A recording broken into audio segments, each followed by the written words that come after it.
ماہواری کے دوران عورتیں عبادت کیسے کریں؟ میرا رمضان مبارک کے آخری عشرے میں ماہواری کا وقت ہے. اب جو روحانیت نماز اور روزے سے حاصل ہوتی ہے وہ صرف تسبیح اور دعا سے حاصل نہیں ہو پاتی. اس صورت میں ہم عورتیں کیا کریں؟ ویسے ہی عورتوں کی تعداد دوزخ میں زیادہ ہوگی. فاطمہ صاحب مکہ مکرمہ سے بھی. فاطمہ صاحبہ آپ گھبرائیں نہیں، اللہ نے چاہا تو انشاءاللہ آپ جنت میں جائیں گی. اور جو حدیث میں آتا ہے نا عورتیں دوزخ میں زیادہ ہوں گی، اس کی وجہ یہ نہیں ہے کہ وہ حیض میں نماز نہیں پڑھتی، بلکہ اس کی وجہ شوہر کی ناشکری ہے، کثرت سے لعن طعن ہے.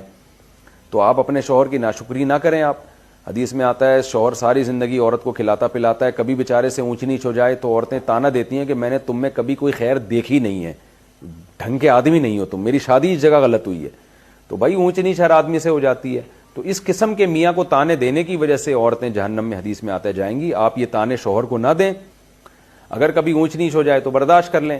یہ تانا دینا تو کوئی ہلکے قسم کا تانا دے دیں، ہلکا پھلکا سا، کہ بھئی آپ کو انڈے لینے بھیجا تھا، آپ دہی لے کر آ گئے ہو، یہ کیا ہو رہا ہے؟ ایک دفعہ ہوتا ہے، 2 دفعہ ہوتا ہے. جو کام کہا جائے وہ کر لیا کریں، کروا دیا کریں وہ کام کسی سے، میرے ضروری نان نفقہ پورا کریں. اس قسم کے تانے تو چلتے ہیں، زیادہ بڑے بڑے تانے نہیں دینا چاہیے.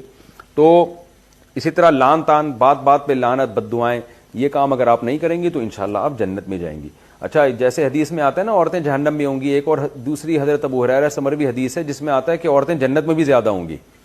اصل میں عورتوں کی تعداد ہی زیادہ ہوگی، جنت میں بھی زیادہ اور جہنم میں بھی زیادہ، کیونکہ ہر مرد کو جنت میں دنیا کی کم از کم 2 بیویاں ملیں گی، 2 عورتیں ملیں گی، کیونکہ اتنی ساری عورتیں ہیں جو جنت میں جائیں گی، وہ ہر ایک کے شوہر نہیں ہوگا ہر ایک کا.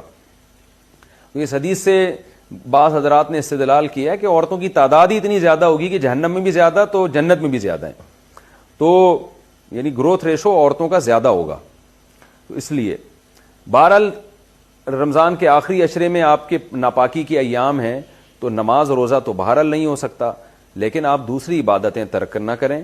آپ تسبیحات کریں، درود شریف کثرت سے پڑھیں، دعائیں کثرت سے مانگیں. دعا کتنی خوبصورت عبادت ہے. رمضان کے آخری عشرے میں راتوں کو اٹھ کے لمبی لمبی مصلی پہ بیٹھ کے دعائیں مانگیں، تو اس میں کیا حرج ہے؟